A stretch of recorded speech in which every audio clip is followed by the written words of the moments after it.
Good afternoon, everyone. Welcome to this Monday's Wealth Creation Show. Jim, we're going to talk about pensions here and pension pots. And the title today is, can you retire comfortably on your current pension pot? And I think the most, I can see obviously your answer, your reaction straight away, but I think it's important for people to realise that the Office of National Statistics, they say that the average pension pot at the moment is £37,000. Now, that's not like the yearly pension pot, that's overall. So think about what people live day to day on a yearly basis now. On an average salary, it's about 33,000. I think about 33,000 is the average salary, yeah. And you just said it there, Richard. 37,000 is what everybody's retiring on right now as their pension pot. How the hell does anybody survive on that? That's no every year. Yeah. That's the only thing you've got. That's once. So are we going to talk about how they could resolve this, or what we're going to talk about today? Yeah, I mean, obviously, the amount people need for a pension pot to live comfortably in retirement and things does depend on their lifestyle and what they aspire to do in that time and things. So, and they might even have outstanding debt and things to clear. Because there's a different. They're not be doing anything for 37,000. Probably not. But yeah, there's ways to kind of estimate and count how you could have a good pension. And we're going to look at state pension, private pensions, workplace pensions. There's a lot to cover, and we spoke on Saturday that we're going to do this, and a lot of people might think, oh, pensions can yawn, but you really need to think about this, and these are some quite interesting stats we're going to cover today. The pension situation is a ticking time bomb. Mm-hmm. And I was going to put it in the title, but I've already been told off by Facebook for putting something in. I was on Monte Python and the Holy Grail, and you know that bit where they go stone him. Yeah. And that comedic bit, I actually said it in the comments, and Facebook pulled me up straight away and says it was inciting violence. And it's like, it's in the context of Monty Python and the Holy Grail, or the Life of Brian. And it's like, I can't believe it. So I've been told off already for putting Stoneham in the actual comments. So I don't want to put a ticking time bomb anywhere in the comments at all on Facebook, because I'll get nailed to the wall, and that'll be me off Facebook for no reason other than the fact that they've got the Facebook police automatically on your case. But it literally is pensions for anyone. A bit of interaction here. If you want to mention all about this and you want to talk about this in your current situation, this is the first time we're going to open the floor to TikTok live. So if you want to talk about pensions and what your pension provision is and what you're expecting, what you're hoping to retire on, we can mention comments, same on Instagram and the same way here as well, because I think an open forum at this point in time. Now, I am not, for one thing, and you're not, Richard, a pensions advisor. No. This article is specifically word for word, and it was taken from the Times newspaper. Yeah. Now, recently, in the last couple of months, and I will post that in the comments later on for everybody to see, so they can read it at your own leisure. But this is how to resolve the situation. This is what you probably need to do to resolve the situation. We don't know your personal circumstances if you're tuning into this. We don't understand where you are right now in your life and what your aspirations are. Hence the reason why you should always seek financial advice from a proper pensions planner and qualified advisor. But I think, on a point of view of opinion, just for me personally, in my situation and your situation, Richard, I think this is a good subject to talk about as well as everybody else. I mean, Gary actually says that there. Good topic. This amazes me how little attention people give to their pension. When I was 20-year-old, my dad said to me, you should look at your pension. And I went, are you having a laugh? It's like, I'm 20-year-old. I've got 40 years to go yet. Why the hell am I needing to look at a pension right now? And I literally just ignored it and thought, what does he know? What does my dad know? At that point, my dad's debt-free. And he's a window cleaner, and he's debt-free, and he owns his own house, and he's got quite a lot of money. And it's like, I should have honed into that straight away and go, wait a minute, you're a window cleaner. You're debt-free. Everybody else is mortgaged up to the hill. What are you doing differently than what everybody else is doing at the fact that you're debt-free and you're a window cleaner? And everybody else is working as area managers with banks and building societies and all the rest of it. And they're still all in debt up to their eyeballs. So I should have learned some lessons in there. I should have listened to my dad. Yeah, he was obviously doing something right. But yeah, today's topic's the perfect topic to open up to people's comments and things, because it is really misunderstood. Some people really have a good grasp on pensions and think ahead. Some people don't even understand it, and some people just don't even think about it at all. And it is bury your head in the sand, isn't it? Yeah. It's like, if I bury my head in the sand, I'll do it later on. I'll just do it later on. But the point about it, you'll be too late later on. I'll be honest. I actually did a wee calculation for myself, and I worked out if I wait 40 years and actually get a return of 13.5%, I'll be a billionaire. 40 years. Every year. I know why I was doing that, because I was looking at Charlie Munger, and Charlie Munger retired worth 2.3 billion.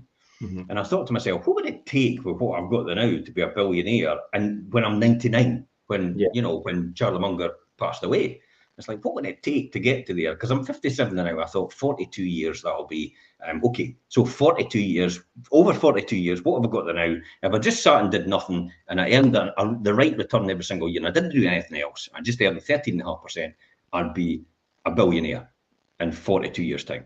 But instantly enough, Richard, with a 15% return, I'd be worth 2 billion. How's that possible? 1.5% more over the 42 years. And I've gone from 13.5 to 15% return every year, compounded. And it's gone from 1 billion to 2 billion. So how does it do that then? Compounding. Obviously, I know it's a compounding effect, but it's amazing how it compounds so much differently just for that small amount of percentage. That's unbelievable. Anyway, but this is how pensions work as well, isn't it? It's compounding over the long period of time. Hence the reason why, when you're a lot younger, for God's sake, do it now. And if you've got children and you've got young children and young teenagers, if you've got, open a pension for them now. As a parent, you can do that as a trustee, and you could open a pension for your children from birth. Let me say that again. You could open a pension for children from birth. And you could put money in, their granny and granddad could put money in, anybody else could put money in, and everything they get up to, it gets put in every year, up to £2,880. The government tops it up with the tax, up to the basic rate on top. So if you put 2,880 in for the year and everybody puts that in the family, they get 3,600 in total. They top it up to 3,600. The government gives it tax-free because they've got an allowance. As soon as you're born, you've got a personal allowance. You could literally employ your children from birth. Yeah, a lot of people don't know that. I didn't even know this until we spoke about it a few years back. I mean, I don't have kids, but I mean, it's totally like mind-boggling. I was like, I didn't know that, and I bet a lot of people don't know that.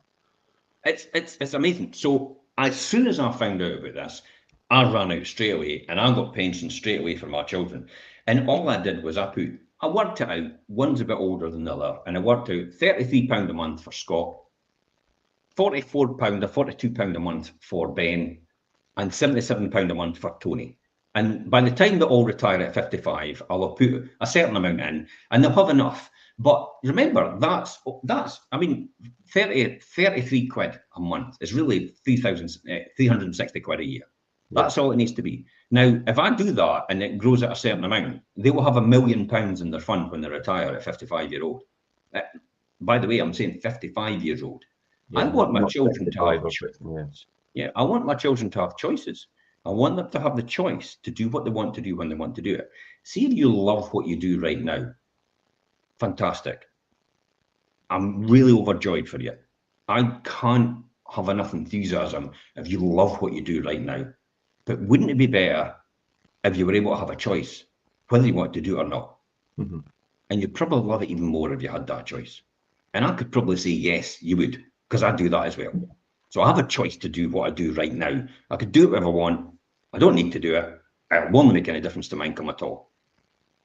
Yeah, so you've got that. So, you've got choices, basically. You've got options. This is why it's important to put money away to your pension every single time. Just for you, even for your children, to get them started. This is a ticking time bomb. It's clearly obvious the government wants rid of pension commitments. Now, the government gives currently a full state pension for the government is currently worth £10,600 a year right now. But a single person needs an annual income of £12,800 at least in order to fund a basic lifestyle. That's according to this article. A single pensioner needs an annual retirement income of 12,800 at least in order to fund a basic lifestyle, says the Pensions and Lifetime Savings Association. Mm-hmm. Who's going to be able to retire on that? I was just going to say that, and that's a really basic lifestyle if you're living on that. You're going to have to own your own house. Yep. You're probably going to have to live in the smallest house possible to have the council tax band, the least council tax. If you've got water bills, you're probably going to have to be very frugal about how you use your water. You're going to have to be very frugal about if you switch the heating on or no. So all these different things. Who wants to be in that situation when they retire? You've worked all your life. And even at that, Jim, you talk about, so if somebody's just basically banking solely on a state pension, there's going to be a shortfall then, even to have a basic lifestyle. So they're going to have to have some. Yeah, you're going to have to. You'll get pension credits, Richard. There's a minimum income that the government say you get to live on. In other words, like unemployment benefit, you've got a minimum amount you're allowed. And if you earn anything less than that, including your pension, your state pension, because maybe you've not put enough contributions in, then you'll still be topped up to the minimum amount under normal housing benefit, normal income support and stuff like that, all these different rules from before. So you'll be topped up, and it's called a pension credit for pensioners. Yeah, but literally, it won't be that much. If people are going on right now that they can't afford to live on universal credit, pension credit is going to be exactly the same. So the government's going to do away with pensions completely. Hence the reason why they put all the onus on companies to provide a pension, a workplace pension.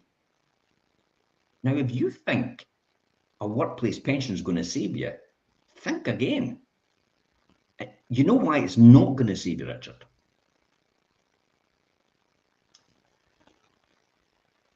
Everybody else, when they retire, now this is the way it works. Okay, let's look at COVID. Okay. What happened when the government guaranteed everybody a set income, 80% of their income every single time, regardless, come hell or high water? In other words, you don't need to do anything. You can sit in the house. We'll give you that income. So what happened when they injected all that money into the system? There was obviously an oversaturation of stuff. Yeah. Yeah. There was always a supply of money. There was more money than what there were goods and services. Yeah. So therefore, what happens to inflation? Rises. Yeah. What happens to house prices? They rise. What happens to rent? They rise, definitely, yeah. Yep, everything rises. Everything goes up to accommodate the new influx of money into the system. So as the government is taking away the responsibility and passing it on to companies to do that, there will be a crossover where there'll be a huge oversupply of money injected into the system at one point in time, in that point where most of these people that have gone on company pensions retire every single time until the state pension disappears and that takes its place. And then that's when it will stabilize again. But that period of time where that extra money everybody's put away is injected into the system is when all the prices will go back up again. So if anybody sits there and tells me that house prices are going to go down in the long term, rent's going to go down in the long term, food prices are going to be, there's going to be an economic collapse, you're kidding yourself. I don't care if it's the most successful person in the world that sits and says that. They have no idea what they're talking about because they have no understanding. They don't have an basic understanding, and there's probably something at the back of this, in order to what they're saying and their rhetoric and why they're saying it. But as far as I'm concerned, simple economics, supply and demand, we live in a capitalistic society. That will never change at this point in time. You will never change this, no matter how much you try, because the people in charge run that system. Yeah. So we live in that system. And that system, so every single time when you put more money into that system, prices go up to accommodate the fact that more money is going in, but the goods and services are limited as a result. Therefore, prices go up. Therefore, pensions will have to be higher in order to accommodate for that. Because literally what will happen is everybody will just retire with their company pensions on effectively less than 2/3 of what they couldn't afford to live in the first place. Yeah. Because that's what it's meant to be. That's what a defined benefit system is. That's what the government systems are. It's 2/3 of what you earn in your normal job. That's what it's meant to be. And that's called the defined benefit system. A defined contribution is what we all run just now, where private pensions. We put in that. That's a defined contribution. In other words, you put a certain amount away every month. Defined benefit is a percentage of how long you've worked based on your salary and all the rest of it. And the smoke and the moon and the sun and the stars all in alignment at the same time determines how much you're going to get.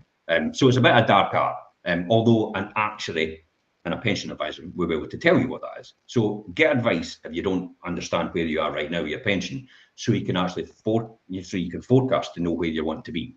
That's the key here. But in essence, it's 2/3 of what you couldn't afford to live in the first place. And most people go, but I'll not have my mortgage anymore. I'll not have my car payments anymore. And it's like, whoa, wait a minute. Are you planning to be broke for the rest of your life? Because effectively, that's what it sounds like. Because the first way to being broke is actually to start cutting back on costs. Because once you start cutting back on costs, your income no longer goes up, and therefore the only way you're going is down, because costs are going to continue to go up, but your income's not going up because you're cutting back on costs all the time. So you need to work out a way in order to how you can leverage your income more. And this is what we talk about side hustles all the time, how important it is. How important it is to have something else outside which earns money. Now, that could be an investment policy, that could be an ISA, that could be your pension provision. The difficulty about pension provisions for me when I was younger was I didn't like the fact that I never got access to this money until I was 55, 65 years old.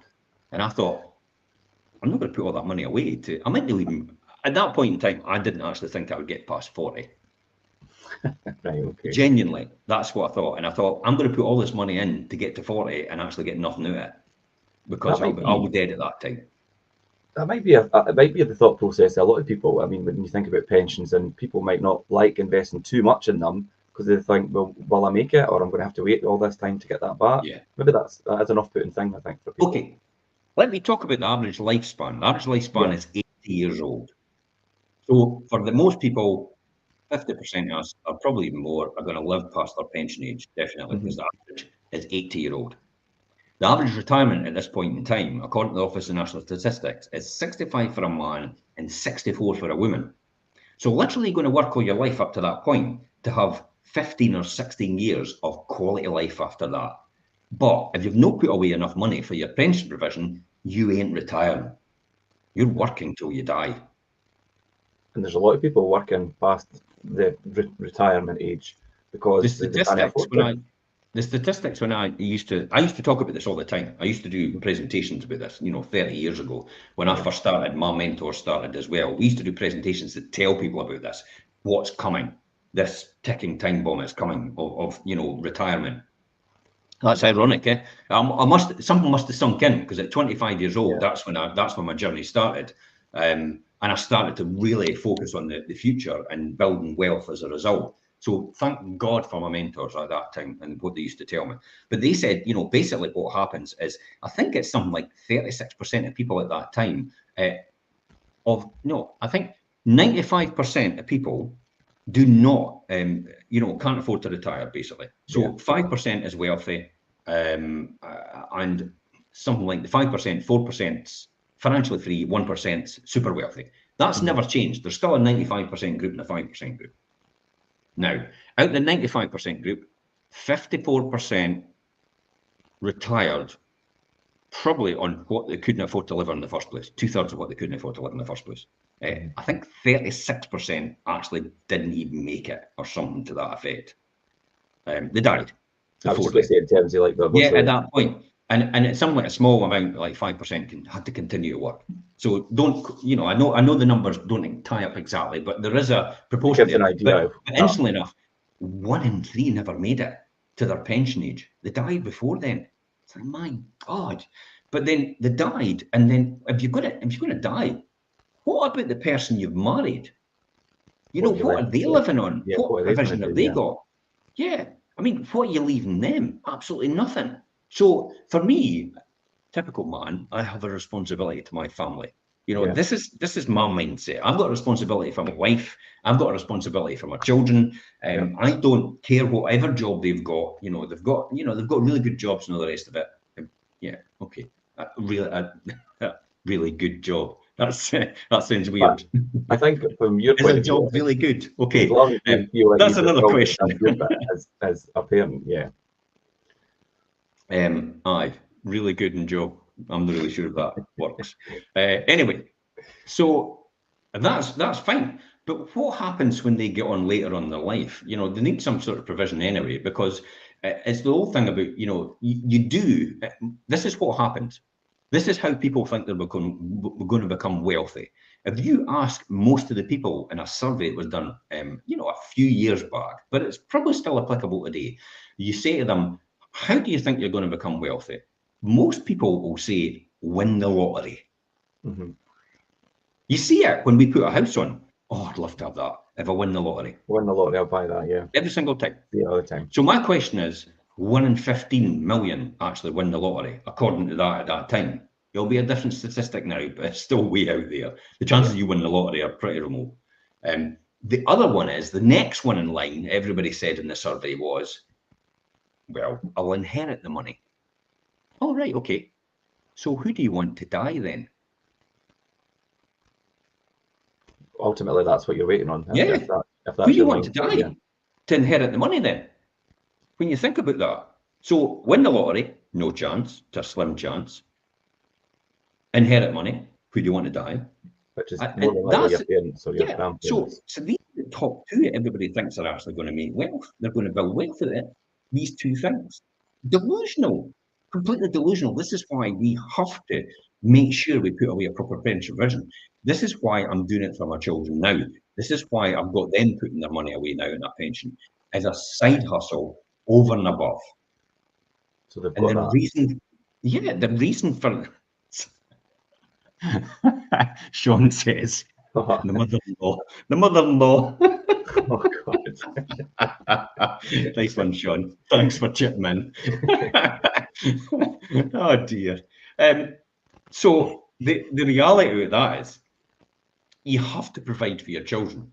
You have to give them some sort of provision, because literally when they retire, it'll be even worse for them, because there will be no government pension for them at all. And the company pension that we've just talked about, they won't be able to retire as comfortably as you think, because the cost of goods and services will rise over these years, and they won't be able to, their pension won't be able to keep up with that. It's fact. As we go on, as people live longer and longer, there's more care provision needing put in. There's higher taxation on individuals. And we are potentially the people, the prime people. And I really mean we, because the middle class, you know, the middle earners are the one that get to nail the most. Because if you can take £1 extra off each of them, and you've got 6 million of them, you've got 6 million quid.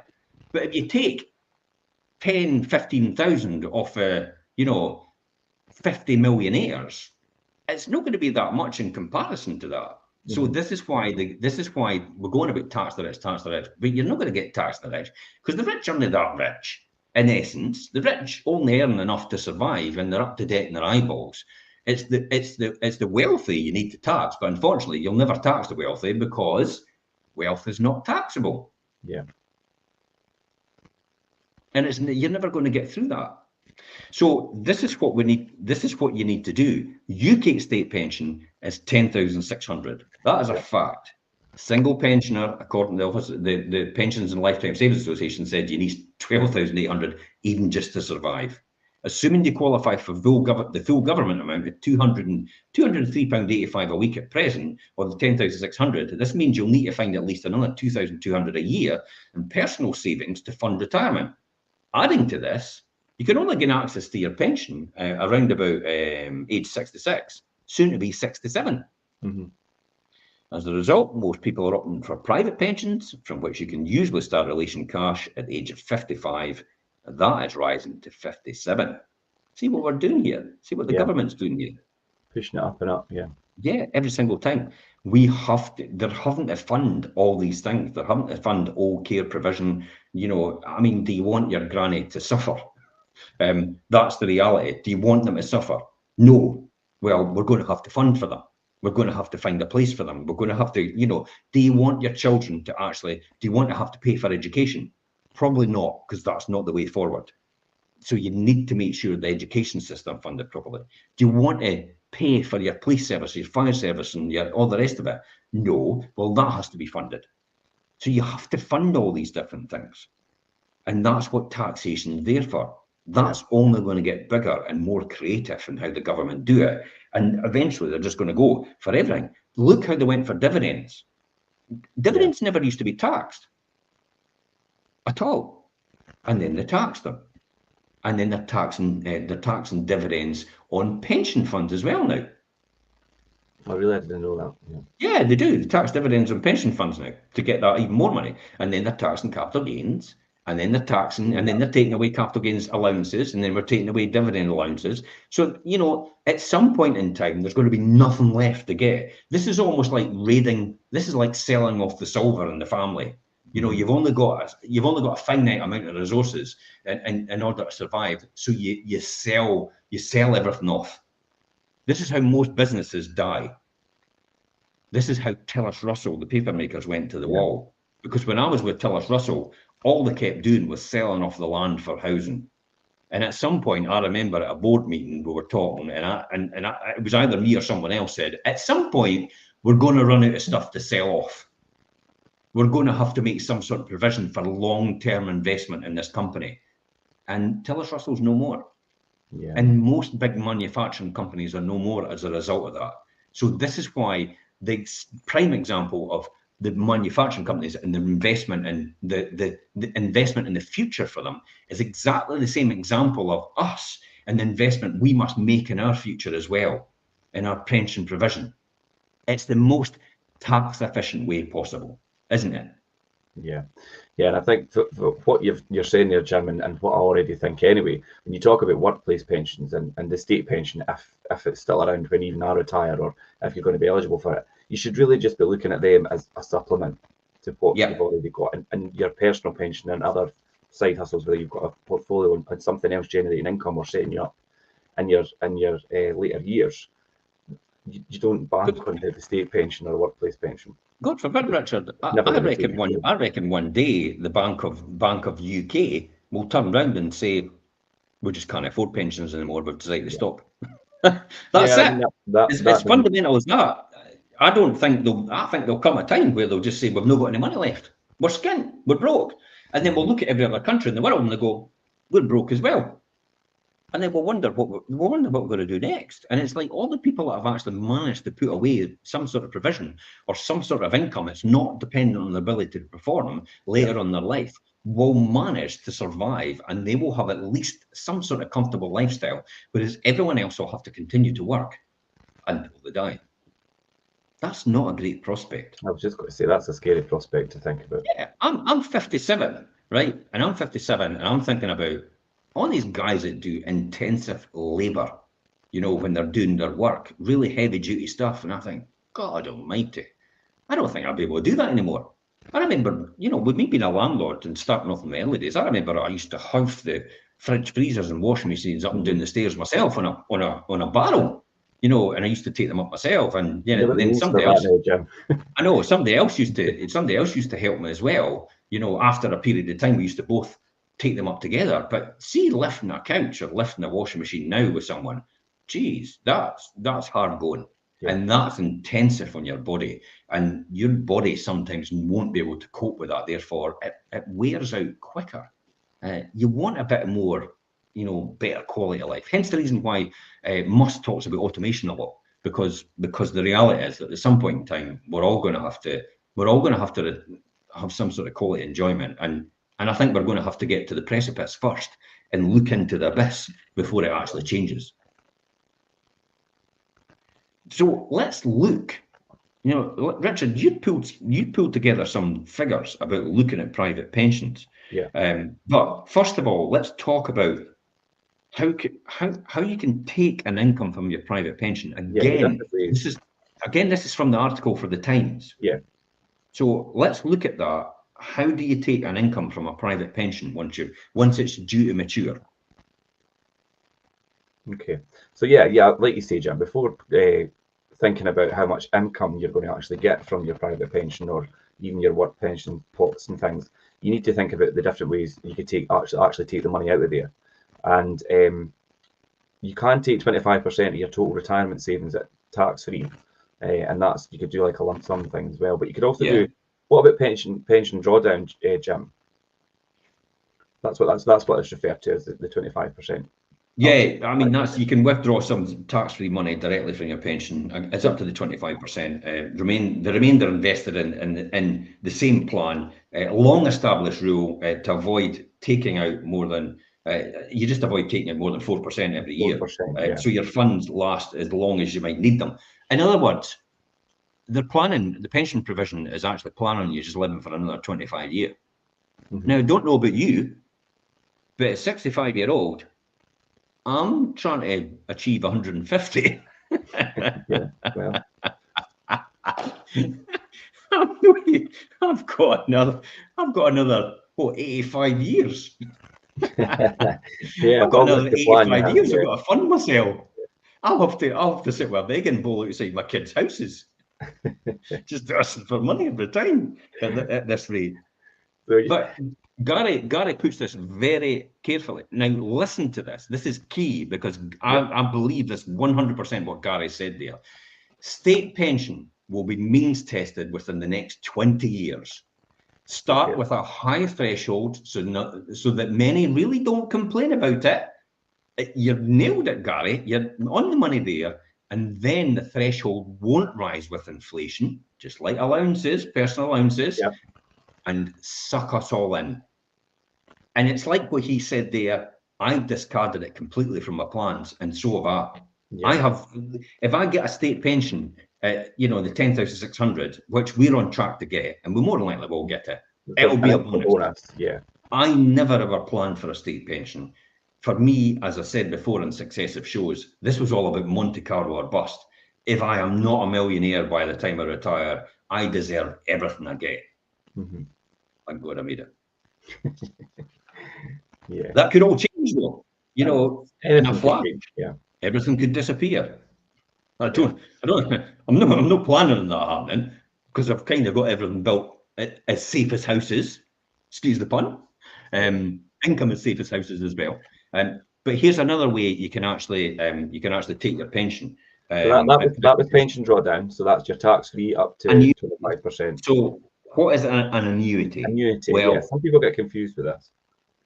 Richard, what is an annuity? So annuity is money in your pension that can be exchanged for an annuity. So it's a financial product which pays you a fixed amount, and it pays that out for ideally until the rest of your life ends. For most people, it's a nice safeguard. It's like, for the next 30 years or until you die. They usually say until you die, because an actuary's worked out.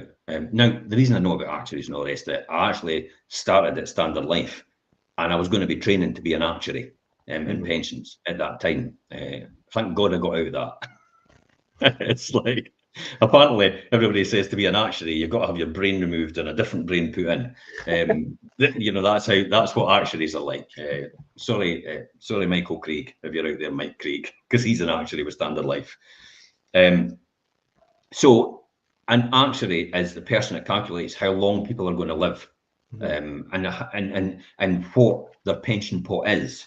And if you give me, say, 300,000, I'll give you £3,000 for the next 30 years, something to that effect. That's kind of how they do it. But again, financial advisor will tell you what that is and how that will be. Personally, I'm not a big fan of annuities because I don't know much about them, but I've always worked out if the return isn't enough for the amount I'm going to give them. Yeah. So in other words, at one point in time, you're getting the pension annuities. It used to be on the back of the Financial Times, what everybody was giving you. And it's something like, if you gave us 100,000, we would give you £10,000 a year for the rest of your life. Something like that, or 5,000. But I think it's down to about 2,000 or 3,000 now for the rest of your life, because everybody's expected to live a lot longer now. Yeah. So if you're 2,000 a year for 100,000, you really, in order to get your money back, you've got to live 50 years. So what they're doing is this is a bet, really. This is like Betfair, where you're betting against you're betting against the annuity company. You're betting against Standard Life. You're betting against Prudential. You're betting against Scottish Widows. You're betting against Fidelity Investments. You're saying, I'll take your annuity. I'm thinking I'm going to live longer, so you're probably going to have to pay me a lot more money in terms of my return. But I think what happens after the annuity is once it goes, you've lost it. In other words, a classic example is we took Elaine's money out of Diageo. Diageo, yeah. Now, Elaine had 150 grand in Diageo as a surrender value, but they were promising her they would give her like 3,000 or 4,000 pounds for the rest of her life. And then when she died, it would give me 2,000 for there. And then when I died, there'd be no money left. That would just stay with the pension pot. And I thought to myself, well, if you've got 150 grand and you're giving Elaine 4 grand, I've not got my calculator here. I have here. I've got my calculator. No, if you're giving Elaine 4 grand, literally, if you're giving 4 grand a year, 25, you're saying that Elaine has to live for 25. 25, that takes 35, 100, that's 100,000. About 40 years. And it's 65. Yeah. So Elaine's got 40 years. Elaine has to live to 105 to get that money. Yeah. The chances of that, when the average age of death after retirement is 80-year-old, is very, very minimal. Yeah, because 40 years at 4,000 is 160 grand. So. And then the very fact that, if she pops her clogs before then, I get 2 grand. That's even worse. And then if we pop our clogs, if I pop my clogs, there's nothing left. So if any money's left there, it doesn't go to the kids. It gets kept by Diageo, their pension fund. And I thought to myself, well, if anything happens to us, let's get the money out. If we put it in our private pension or Elaine's private pension, at least we could leave it to accumulating wealth. And if we need it, we need it. We don't, we just leave it there. And if we die, it goes straight to the kids. Yeah. There's 150 grand for them. And it's the same with mine. I think mine's 200,000. So mine is used as a tax, a good tax planning. That's how I use my pension.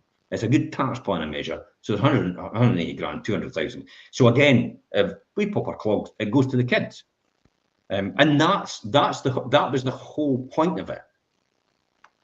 You'd be, but it would be 2,000 until you're 150, Jim. You got a good point, Gary. If I lived till 150, they'd have to pay me 2,000 till I'm 150. Yeah, you got a good point. And it will be index linked as well, by the way. But we had to go through a whole rigmarole to get out of that.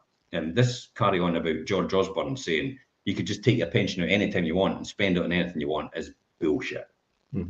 You've got to be assessed before you do that. In other words, you've got to have a proper advice, because everybody was going, I could just take it out and buy a Ferrari. I have no money left and the state will have to provide for me. No, it's not that easy. Because that's what was happening at the time. And then they went, no, we're going to put financial controls in place. The Financial Services Authority or Financial Conduct Authority said that you've got to go to an advisor that specialises in this. And that advisor has to advise whether you can come out of your company pension and go into a private pension, or whether you can't. And if they say you can't, you're not getting to do it. We're not allowing you to do it. That's the key from the way it works now. We were allowed to come out because obviously our assets are way beyond what that pension is. So they knew that straight away. We still had to pay for the advantage of doing that. So that's what an annuity is. I'm not a big fan. I was just going to say, you say you're not a fan of an annuity, Jim, but then what about a lot of people I know do a combination of both a pension drawdown and then they do onwards for that, the annuity. So it's like a combination of the both. What's your thoughts on that? I mean, I know that is quite a common thing for people to do. Yeah, take the 25% and then do the annuity. And then do the annuity, yeah. It can, but again, as I said, for me, it buys less of an annuity because you've got less money in there. But for me, I'm not a big fan. It's like, to me, it's just betting. But to other people, it's certainty, and they don't mind about that. But to me, it is a bet. You're betting against the annuity company. You're going to live longer to make more money out of that annuity, whereas they're no daft. The house always wins. Why do you think they're all still in business and they're making billions of pounds every year? Because the house always wins. I'm just looking for some questions in that or some comments. So just talk amongst yourself, Richard, if you want to go into another subject. No, you're fine. Yeah, I know that the combination of the both is quite a common thing for people to do, and I've seen it being like that's what they plan to do when they retire. They get the cash sum and then they've got the ongoing annuity thereafter. Obviously, you're not a fan, but you could also, you can also do like cash lump sum, and you could withdraw. Could withdraw the whole lot as cash, and then you choose how you spend it and things, and that's after that 25% allowance. Yeah, and that's fine. You can withdraw the But after the 25% allowance. 25%, you're going to get taxed But on it. remember, everything you're withdrawing is taxable. Yeah. So you've got your basic, at this point in time, you've got 10,600 if you're entitled to the full allowance for the pension. Yeah. And then everything you withdraw on top of your pension after that then goes into your tax. So then you get 12,600 or 12,500 of your allowance off, and then everything else is taxable like a normal wage. So they're giving you the money back on your pension top up when you're getting it. But the difficulty is when you start to draw it down, you'll get taxed on it anyway. So they'll get you that way. I think personally, when you're coming into your twilight years, when you're actually about to retire, I think you should be pumping as much money in there as possible, especially if you're a director of a company, because then you can boost your pension. And then when you take out that 25% tax free, it's not taxable. So now you have to work out with a financial planner exactly if that's worth it or not. But I think there's a huge boost. A huge boost, especially if you're a high rate payer as well. You can bring yourself down to the lower rate, so you get the advantage of paying a low rate tax, and you get the boost of the tax on top of it into your pension fund. And therefore, when you take out the 25% tax free, that money you're getting in the last couple of years that you're pumping in from earning is actually another way of making money out of the system. Did you know? You can take out dividends at 8.75%. You can put that into your pension and get the addition of 25% on top of that. Really? I bet a lot of people don't know that. Bet everybody never knew that. You can take dividends out at 8.75% up to the threshold, so you don't hit the 33% dividend tax. You can take out 8.75, you can put it into your pension and get it topped up by 25%. You have just made money. Yeah. And added onto your pension. That is a great way to do it.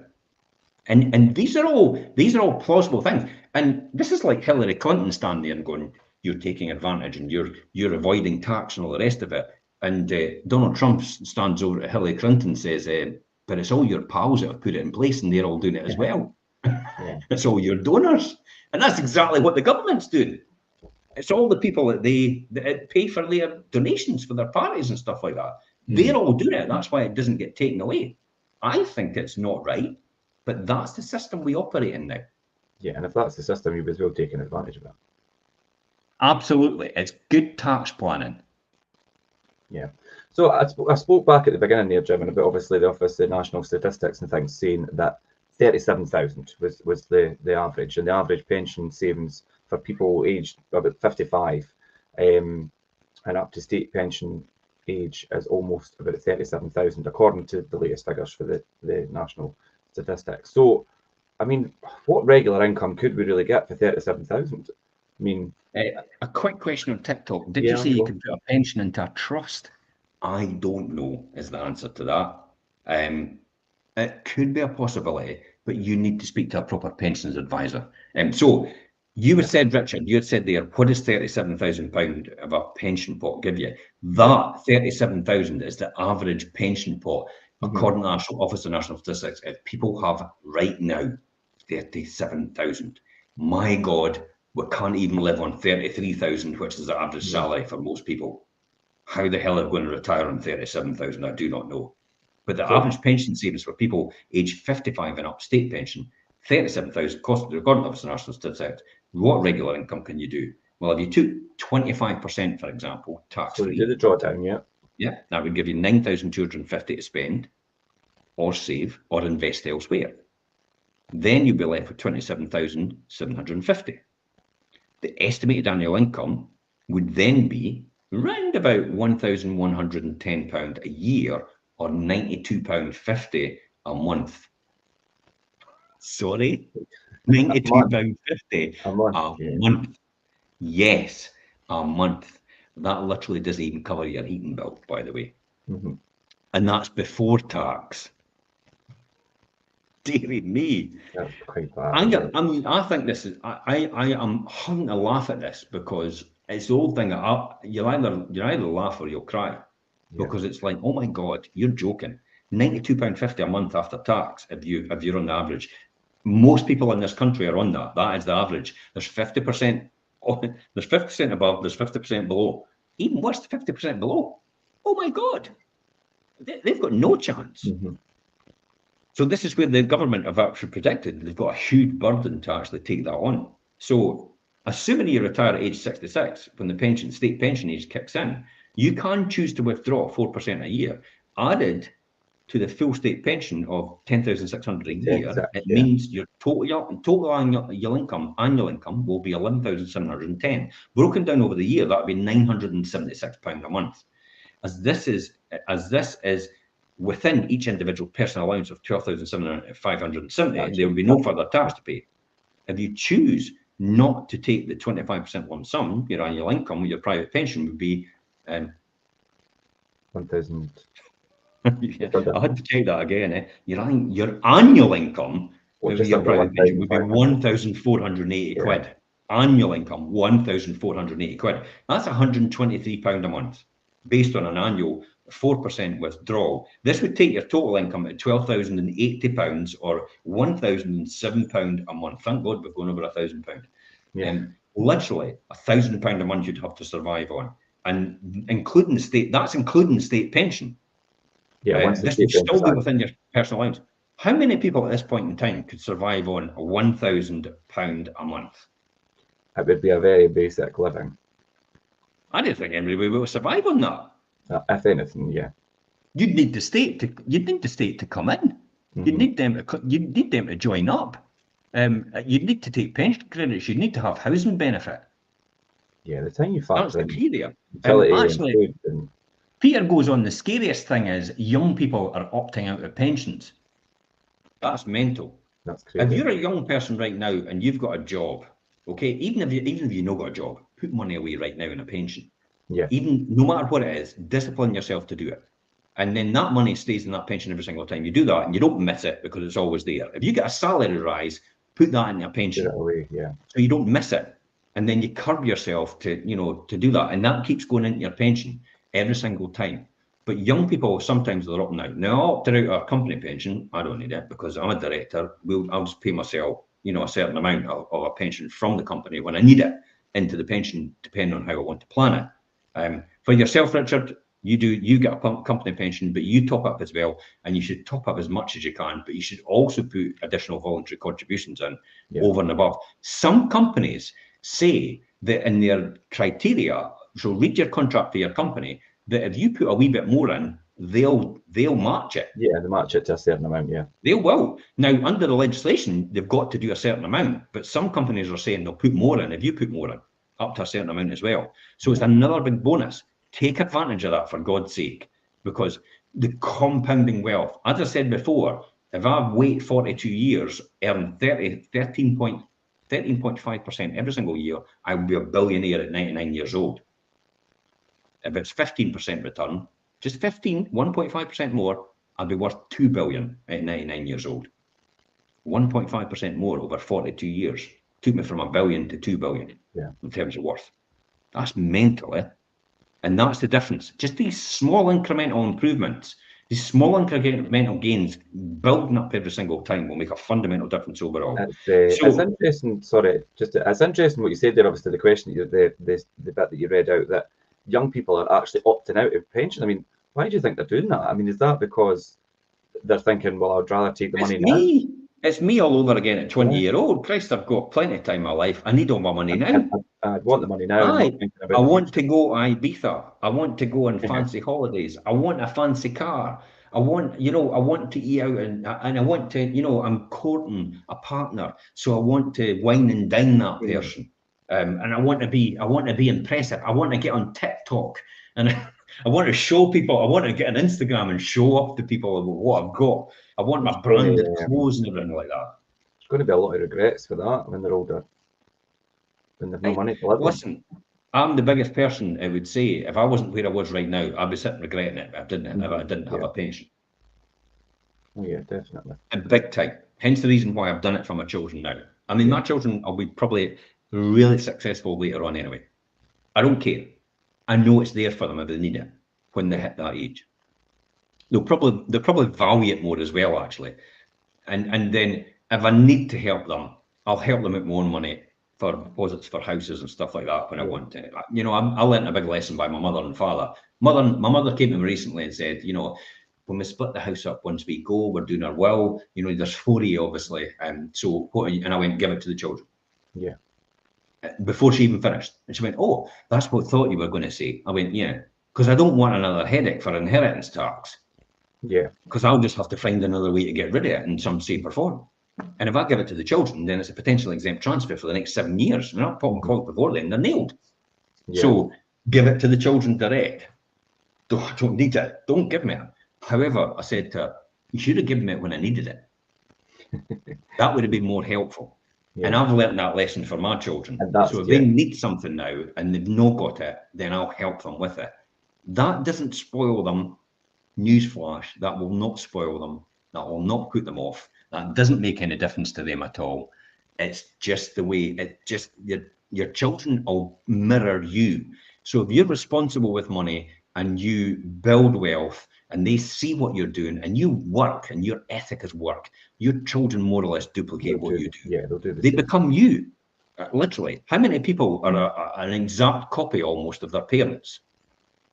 Quite a lot, yeah. How many people come out with sayings and think, God, that's just like my bloody dad. That's just like my mum. It's like, you know, that's the sort of things. And everybody says it because that's the first mirror you had when you grew up. That's what you saw every single time. That's what you mimicked. That's what you thought the way the world worked through that person. Hence the reason why you become like them.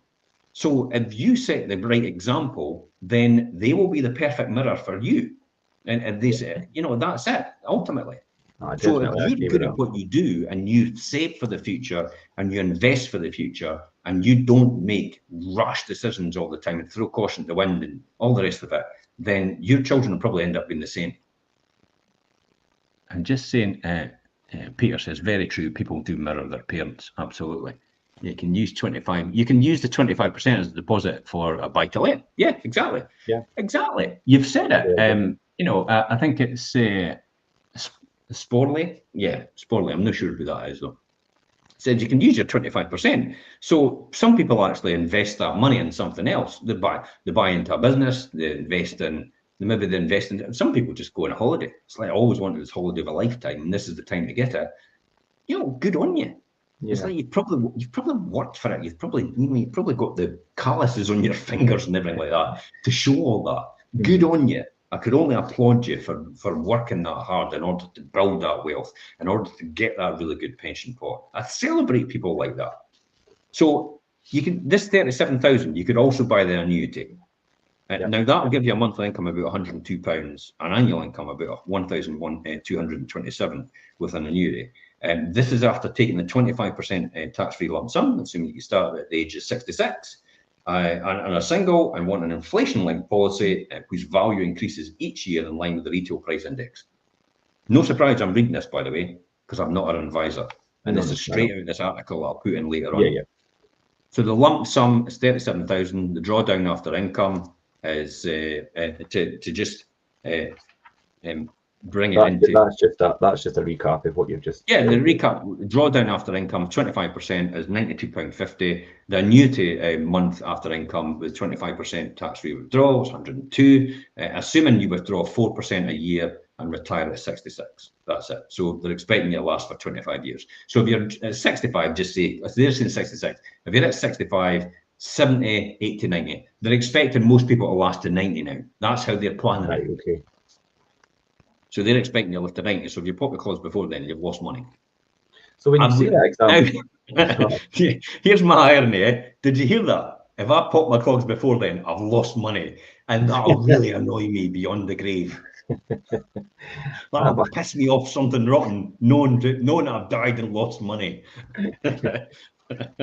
You're dead. It's like you'll not get any wiser. What does 150,000 pension pot give you? Yeah. So yeah, you went for the 37, and obviously we've established that it isn't that great. For me, when you run down that, the annuity proposal kind of sounded better than the pension drawdown. But then, as you say, you're not a fan of annuity. But yeah, so if you've got the 150 grand as opposed to 37, if you're taking the 25% tax-free cash lump sum, then you would be left with a pension pot worth 112,500. All right, so your estimated annual income would therefore be then 4,500 a year, or £375 a month before tax, and that's assuming that you retire at the 66. That's 150 grand. And that's the 66. That's Elaine's pension pot right now, 150 grand. Literally, she takes the lump sum, right? She's left with 112, and you're saying with 112, she'll get 375 quid a month after tax. Before tax. God, that's before tax. Flipping heck, eh? And added to the full state pension, that comes to just 15 grand a year. Yes. Who can survive on 15 grand a year? Yeah. Richard, that's with the state pension, and that's 150 grand you've built up. Now, Elaine right now is 50, she's 56. Thank God I got that right. I was going to say 57. Oh, heck, I would have been murdered. I wouldn't make it 58. Never mind 150. So the reality is, who could live on 15,000 a year? No chance. That's including the state pension, and that's having a £150,000 pension pot right now at this point in time. And plus your state on top of it, yeah. Dearie me.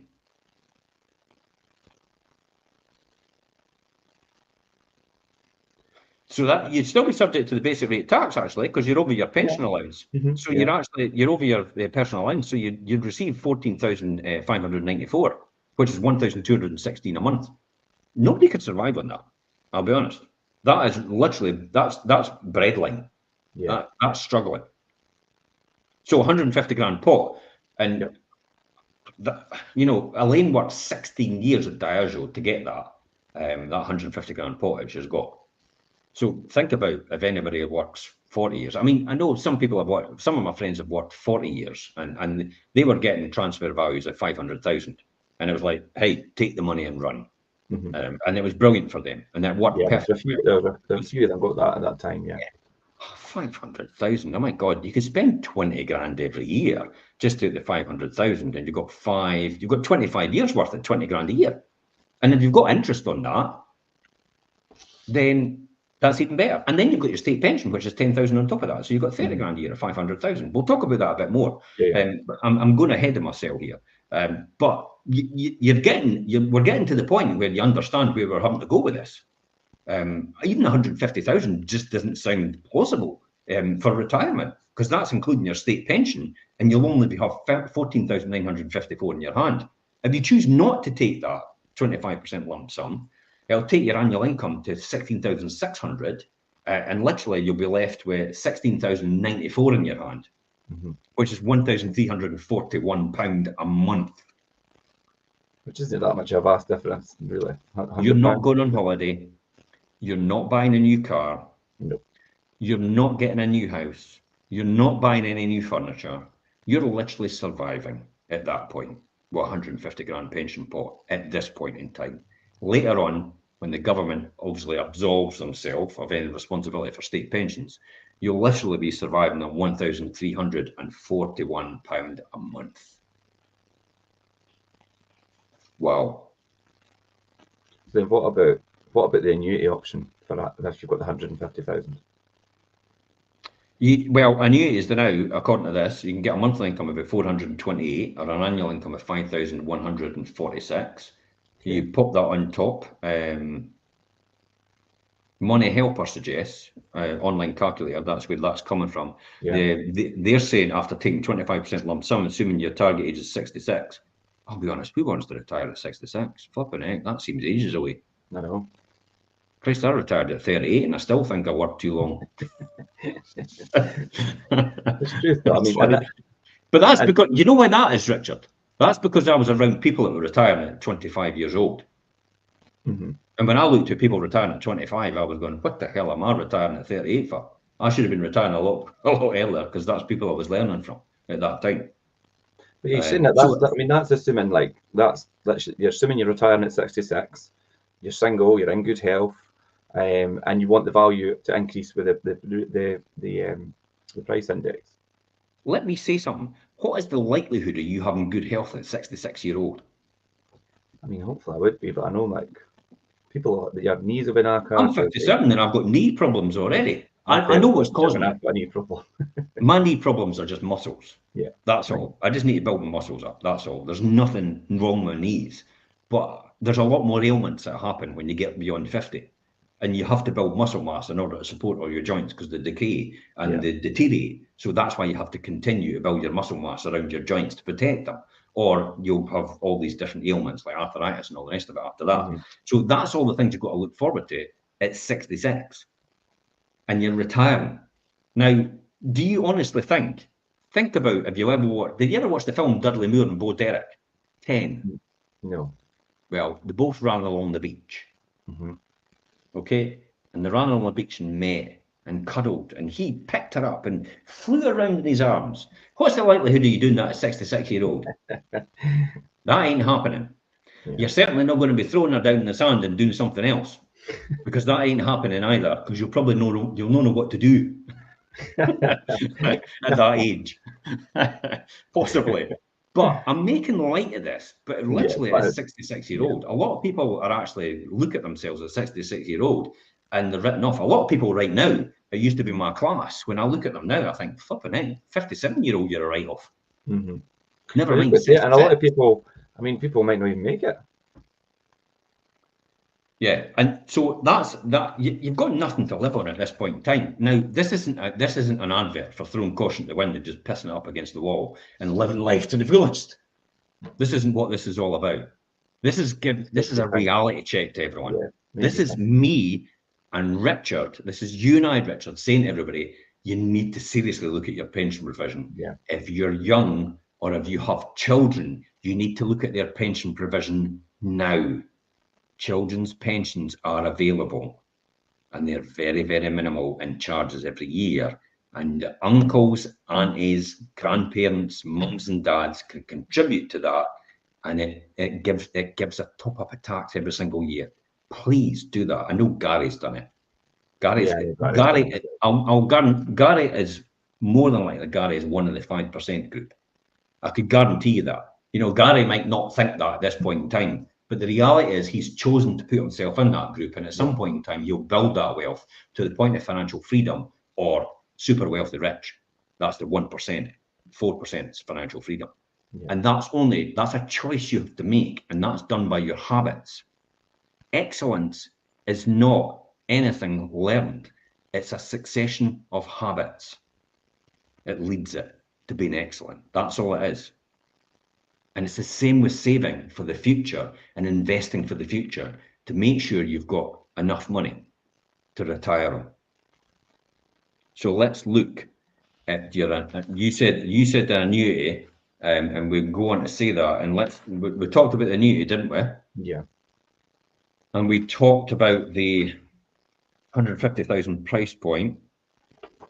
In the nutshell, 150,000, this is what it gives you. Just to summarize, and we'll go into 500,000 next. Yep. Drawdown monthly income after 25% tax-free allowance is 375 quid. 375, yeah. For some people, that's their messages for a week. No. That's their shopping for 1 week, 375 quid for a family, for some people. And that's literally what you're retiring on. Oh, I'll not have my family and everything else now. But you'll still have all your water bills, everything else that's going to come with it. Your utility bills, your council tax and everything like that. Oh, but I'll be retired and I'll get... No, didn't put this to chance. Learn what I've said before, please, for God's sake.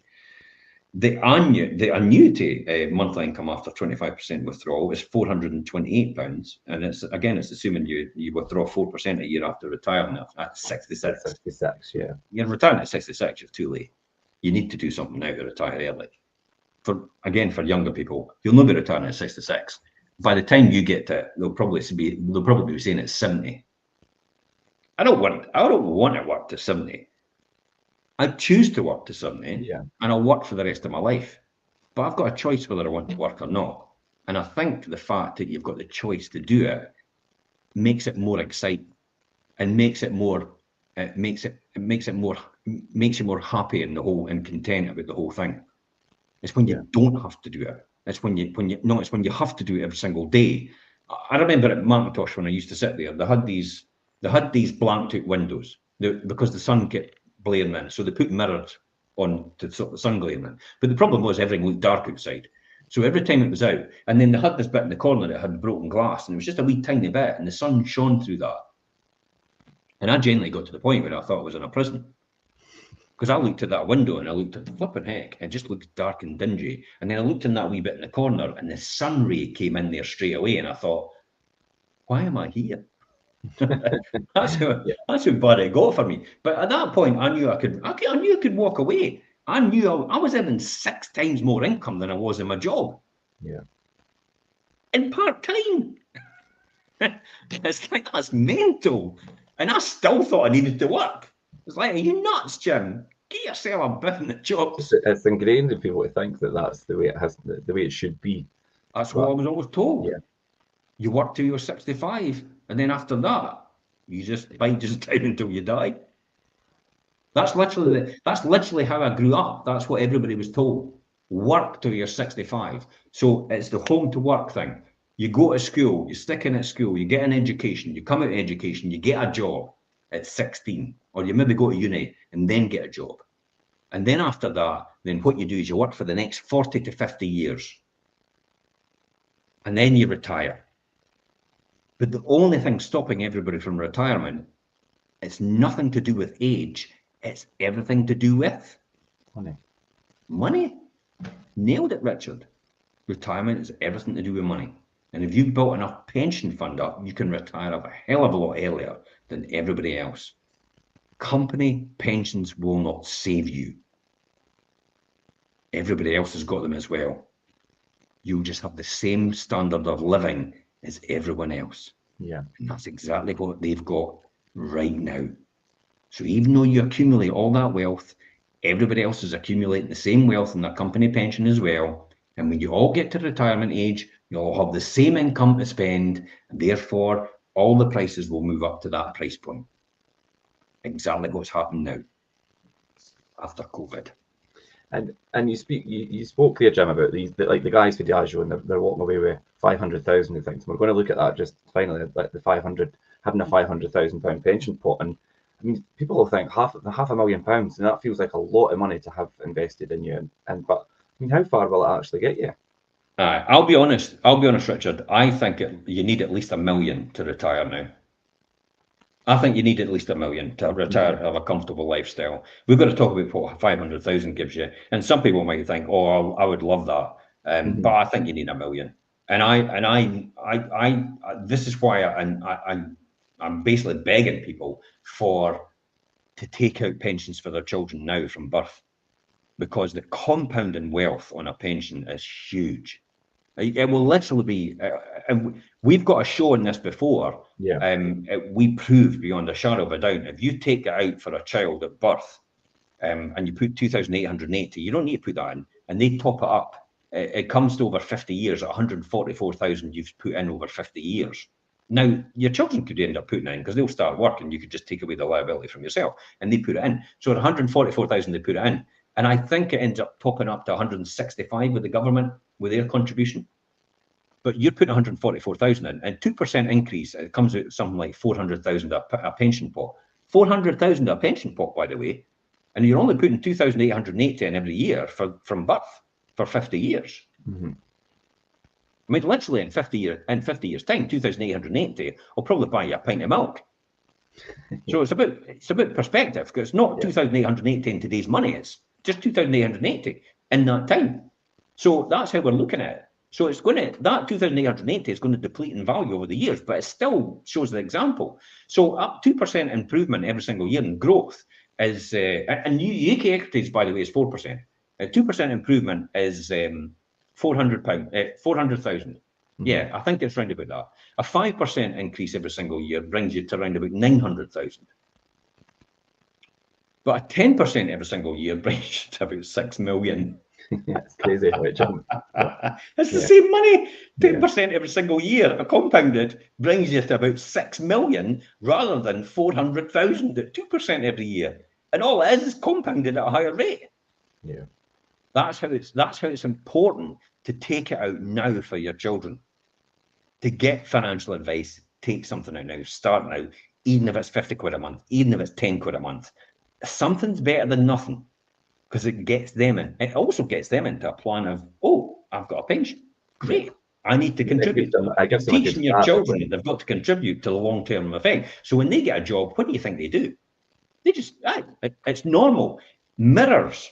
It's normal. My mum and dad took the pension out for me. It's normal for me to save into that pension for my retirement. Tell you what, if you're not around when they retire, they'll be looking back and thanking you for what you've done for them and what you've taught them from an early age. So what does 500,000 give us? So so if you've got a 500,000 pension pot, and if you took, like we said, the 25% tax-free lump sum, 125 grand. Yeah, I know. And then you'll be left with 125,000 to spend, or save or invest. You know, like you say, Jim, people might choose to invest in property or do something. Do you know what I mean? You've got that option to do that, and then you'll be left with a 375. Okay, so your estimated income would therefore be 15,000 a year. Okay, can I just say 125 grand? That'll pay my mortgage off. Yeah. So because my mortgage is 125 grand, and I'll keep that for a reason, because I can make more money with 125 grand rather than having to pay the mortgage. Is a cheaper option when I can make more money. See how I look at this? I can make more with that money, so why the hell would I pay down my mortgage now?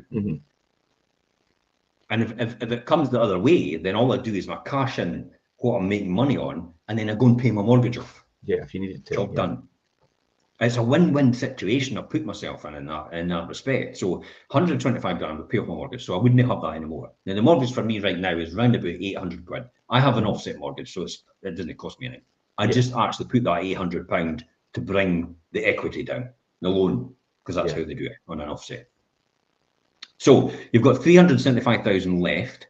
Your estimated annual income therefore would be 15,000 a year, or 1,250 quid a month. That's pish. Honestly, I didn't get another word for that. Well, when you look at comparison, I could say the brilliant Scottish word. That's shite. I know, but you look in comparison to the other amounts, and then you think, you're expecting that to be a lot more when you talk about starting with a cash pot of 500,000. You've accumulated 500,000. You've got 125 grand out cash.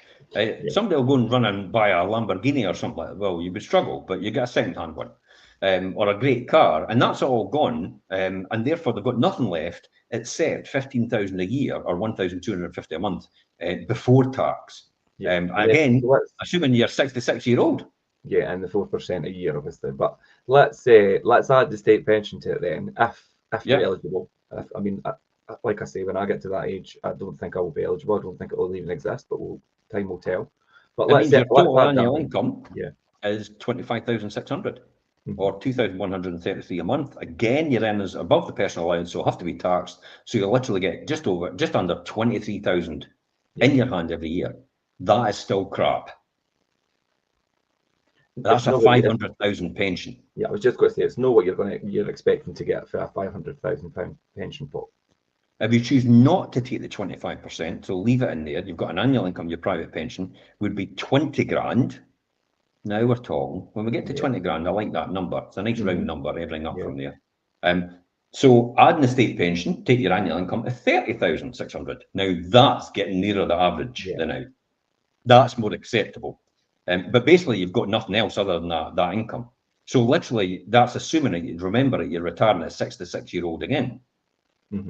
So in order to retire at a 66-year-old with a 500,000 pension pot, you'd get 30,600. You'd only be left with 28,000 in your hand, just under, because it has to be taxed at this point in time.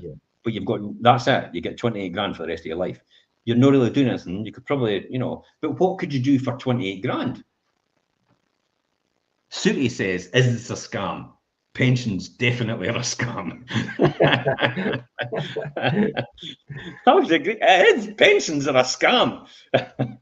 But it's the hand we've been dealt, and it's the hand that most people have been dealt with companies, and the fact that they've been told that whether they like it or not, the UK government has actually pushed people into pensions. You're maybe saying, is this a scam? What we're talking about? If you think it's a scam, don't listen to us at all. I couldn't care less. It won't affect my income. Yeah, we took this from an article. Was it the Times this was from, Jim? It's from the Times. So this is the Times a couple of months back, because obviously TikTok's joining in every now and again. They're joining in. Yeah. So no, it's not a scam. It's an article from the Times about pensions, and it's about if you retire on 37,500, which is the average pension right now everybody's got in the UK. What would you get if you had nothing? Basically, you'd be on the breadline for the rest of your life. If you probably even be near the breadline, you'd be probably worse off than somebody in a third world country. If you retired on 150,000, what pension pot, what did you get as well? Now we're talking about 500,000 if you're retired. Yeah. So if you're retired, you'd probably get about 28 grand in your hand every year to survive on. But again, 28 grand's no much. You'd have to assume then that you've got a brand new car at that point in time, so you don't really need anything. And if your company gives you a payoff for a brand new car, if possible, a wee golden handshake, which is very unlikely for most companies, but you never know. You could wish, you could live in hope. Please don't live in hope. It'll never happen. And if it does happen, it's a bonus. So make sure you plan for the best anyway, and everything else is a bonus after that. So your net income 28 grand, but still you're below the average income that nobody can afford to live on, and you're 66-year-old. And you're 66-year-old. You've worked all your life, and you'll be thinking to yourself, "I quite fancy going to do something now."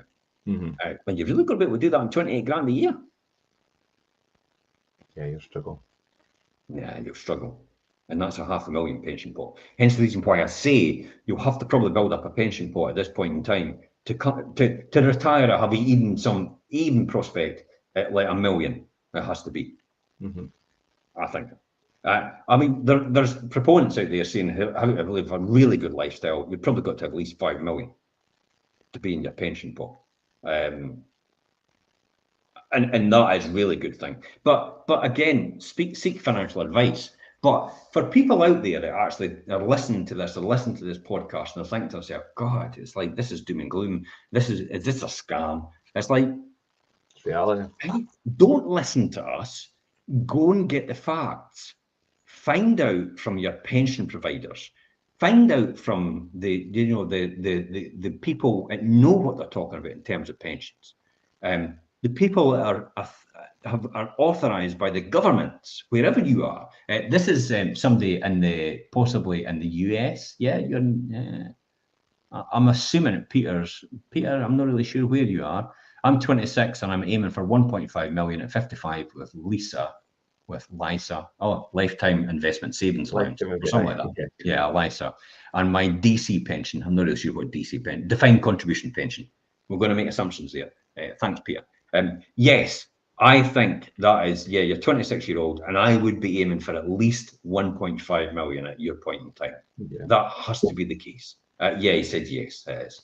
Gary also makes a good point as well when he's saying, obviously, I think pensions are a great part of the plan, but not the whole plan, and there needs to be something else coming in. This is why we talk about, and there's no surprise, and we're estate agents and letting agents, and this is why we talk about investing in property. Yeah. Investing in property set me free, Richard. I literally don't need to work another day in my life, and I'll still have money coming in. And I had talked about it when I was walking on the beach yesterday, and said to myself, by the time I came out here and by the time I go back, my net worth has actually gone up. Yeah. But I've actually not done anything, really. And a year's time, it'll still go up. And another year, it'll go up. And the year after, it'll still go up. And it'll keep continuing to go up. And I have literally got no involvement in that as a result. It's not based on my ability to perform anymore. This is why we talk about people about having side hustles. And I mean, if it's just 1 or 2 properties, you might, and I'll tell you, when you start off with 1 or 2 properties, you generally start to go, wait a minute, this works.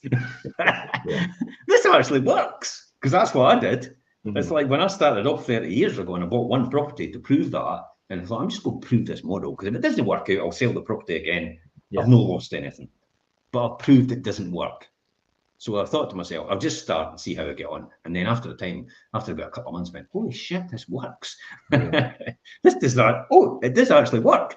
And then I thought, maybe I should get another one. And then I went and bought another one. And I went, oh my God, this is the same thing. This works as well. And then I thought, wait a minute, Now, at that time, I was lucky enough to had my mentors before that, and they talked about the McDonald's system. Duplicate, duplicate, duplicate. Yeah. That's what McDonald's is brilliant at. McDonald's is in the business of real estate. They're not in the business of selling burgers.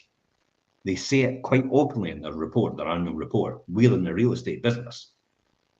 The franchisees sell burgers, but McDonald's are great at duplication. In any business, you'll see it has grown in success over the years and still here. All they do is duplicate. They have a model and they just keep duplicating it everywhere they go. Greggs, classic example in the UK. Every Greggs store is exactly the same. Every McDonald's place is exactly the same. You go to anywhere in the world in McDonald's, unless it's a cultural thing, for example, in some of the countries, literally, it'll be the same. Yeah, that is your burger bun, your beef patty, your gherkin, your tomato, your horrible bit, and all the. It's like I'm not a fan of them, but I'm a fan of their system. Yeah. I'm a fan of Burger King's system. I'm a fan of all these systems. And the one thing I've learned over the years is that you've got a system that works. You just keep duplicating it. And that's exactly what I do with property. It does not change. I am the most boring person in the world when it comes to investment in property. But boring pays. Boring pays well. Every single time. Boom, money, money, money, money, money, money, money. Every single time. Boring pays extremely well. I don't need to disrupt anything. I don't need to upset anything. I just need to be extremely bored and keep doing the same thing and duplicating every single thing. That's all you need to do. And that's what I love about property. So yes, I work day to day, and I'm an estate agent, and we're letting agents as well. And I do other things as well. And I speak to other people as well about investing in what they're doing. But I primarily have a property portfolio, which I've built alongside everything I do. And it's always been my saving grace. It's like, so whatever happens in anywhere else, and my ability to perform anything like that, I could always come back to that. Notice I could say I could always come back to it. Now, there's an implication there. I do not rely on that income at all. And I don't. Mm-hmm. I don't rely on that income at all. I don't rely on any of the incomes at all to make any money, to survive. And when you get to that point, you can only keep going up and up and up. Because once you get to a tipping point about where you want. Now, for anybody, you might want to be the millionaire, you might want to be the multimillionaire, you might want to be the billionaire and all the rest of it. It's like the billionaire, the reason I mentioned the billionaire when I'm 99, because obviously Charlie Munger died and he left 2.3 billion is his net worth. And I thought, okay, what would it take for me to get to 2.3 billion? And that's why I calculated it. And then I got excited because I thought, I've got 42 years. I've got 42 years ahead of me to get to 99. Yeah. That's what excites me. When I look at Alan Sugar as well, Alan Sugar's a billionaire in investment property, but Alan Sugar's 25 years older than me. When I look at Richard Branson, Richard's about 20 years older than me. Mm-hmm. So they've got what they've got right now, but they're 20 years ahead of me. They've had a head start. So I get excited about that and the fact that the prospect of where you could be in 20 years. I don't get locked up in the principle that why am I not there? It's like, because he's had a 20-year start on me. He's had a 40-year start on me. So you're excited about the journey that's still to come. Yeah. Yeah. And you never know where it's going to take you, but you have to make sure opportunities is there. And this is what it's all about. So today we've talked about pensions and how it's important to you. Let me just reiterate here at the end of this, Richard, when we talked about this 500,000 lump sum, clearly established, you're probably just scraping it and no more at 500,000 in your lump sum in your pension. So you're going to have to invest in something else to give you that return after that. Yeah. Okay, so here it is here. This is what they recommend you put away to have a comfortable retirement. Now, what comfortable is, I do not know, but you'll be able to read in the article when we post it later. I'm not really sure on TikTok and, I can on TikTok and Instagram. I could do that. I can go to the post and actually do it. I'm not really sure TikTok can do that because that disappears after, as soon as you come the live will go away. Yeah. So for your TikTokers, the article, stick that, jump onto YouTube, Wealth Creation Show on YouTube, and I'll stick that in the YouTube comments. Or if you're on Facebook, go to my personal profile, Jim Parker, or you can go to the Fife Properties page on YouTube, and it'll be in the comments there as well. Yeah. Okay. That means we have to keep it running, Richard, by the way. Don't end it, because we'll have to post the link in the post so it goes on live. Actually, I'll do it right now, because I've got it here. And copy, and I'm So going to while paste you're doing that, I'll let you cover the figures. So what are you going to give us an idea of what needs to be put away to have a comfortable? Yes, a comfortable retirement. I don't know what comfortable is to them, but you know, the comfortable retirement. Here you go. If you're age 20, you need to put away. I think that's 194 quid a month. I guess, yes.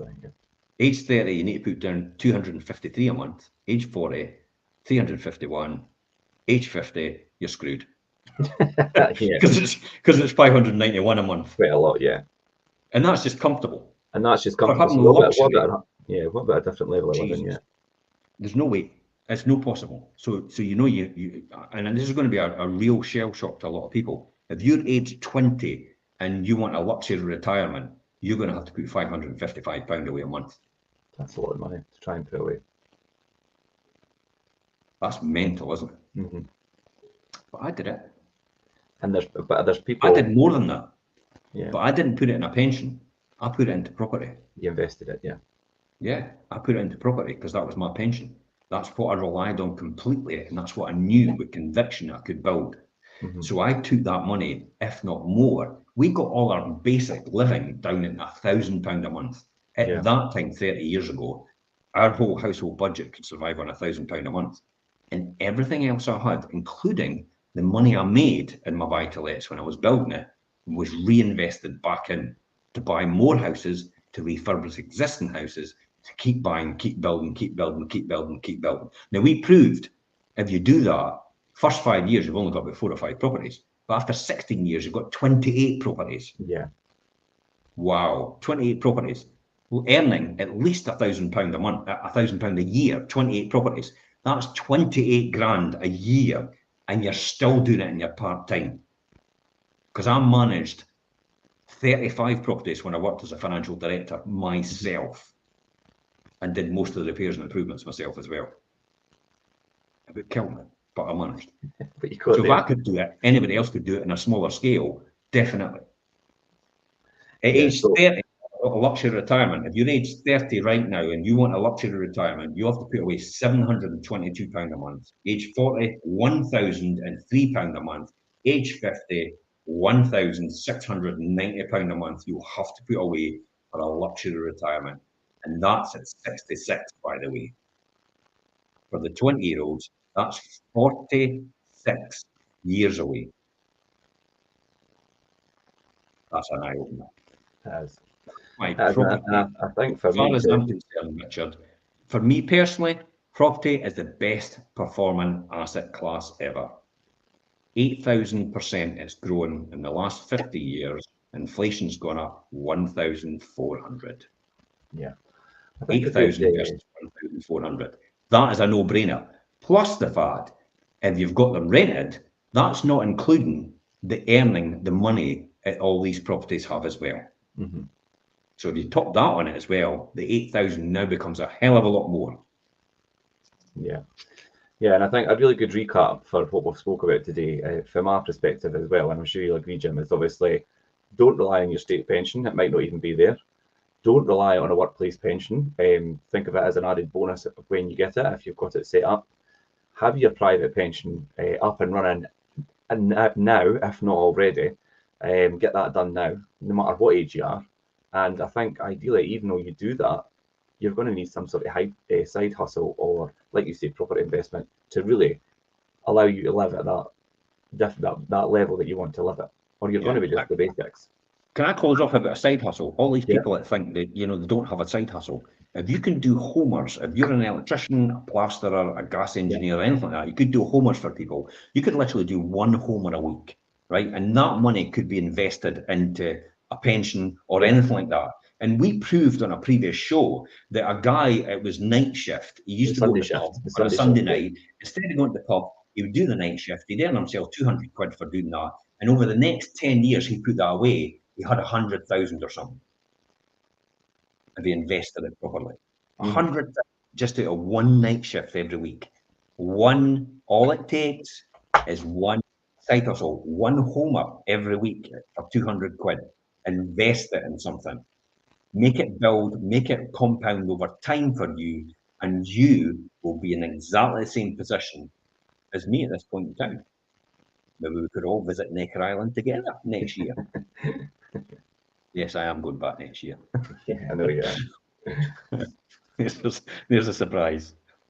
When you get around Richard Branson, you get around Jamie Siminoff and all that, and they're more than likely going to be there next year.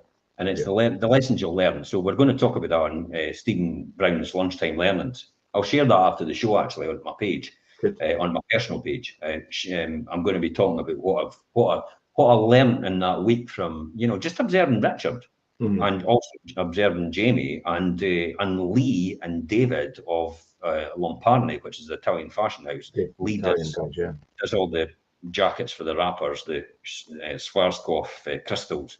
Most notable is Macklemore. He wears all his jackets all the time and, tags his brand in it and tags them in it as well. And some of the other people there as well, really down to earth. And I thought, God, you made a bloody fortune. It's like, have I missed something? But it's not. It's the very fact that you're around these sort of people, it then elevates your game, and then you begin to see a bigger picture. They now become your mirror. And you think, wait a minute, the world's no flat. Yeah, definitely hasn't. True, that's what happens. Literally, that's what it is. When I visited there after I came away, I thought, holy shit, the world's no flat. It's like, bloody hell.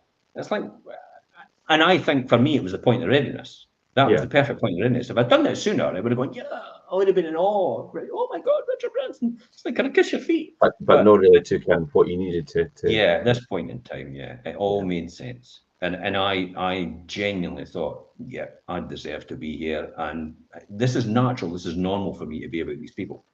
I found a peer group. I've been looking for years. I've been looking for years and years and years. It's like, holy shit, I can't find anybody in a peer group like mine. It's like, I finally found a peer group. And I think it's going to be a good peer group. Good. No, okay. I'm sure we'll hear a little more about that. So much. The link is in the comments. The link's in the comments for everybody for this article. Yes, on the YouTube channels for the Wealth Creation Show, on your public profile, on my public profile, and it will be on my personal profile as well, but it doesn't seem to post it on here. But I will post it in my personal profile. Okay. So if you're seeing it on one of the office pages, just click on the main post and then go back into, which will probably be my personal profile, and then click on the comments at the bottom of that, and you'll see this article from the Times. A real eye-opener for people out there. You need to make sure you have pension provision. You need to also make sure your children have pension provision, because they will work till they die, literally. And on that cheery note. Just good saying, and on that we'll finish. But that's good, Jim. Thanks for that. Thanks for everybody that contributed in the comments and on Jim's TikTok and on here, and keep it interactive. And we'll see you all next Monday again, 12:30 for the Wealth Creation Show. Bye, folks. See you later. Bye.